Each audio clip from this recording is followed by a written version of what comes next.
This AutoCAD tip is separated into two videos, and by the end we'll see how we can stretch this block using the dynamic blocks feature. So I'm not sure what kind of table is this, but we're going to work with it.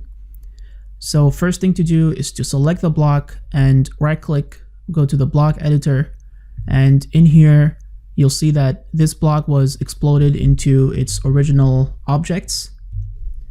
And make sure that you have this palette on. If you don't see this, you can click on authoring palettes to view it. Now first we'll define the parameters and then we'll define the actions.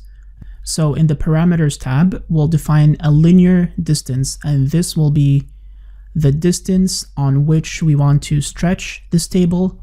And then in the actions tab, this is where we will define the objects to be stretched to the right or to the left.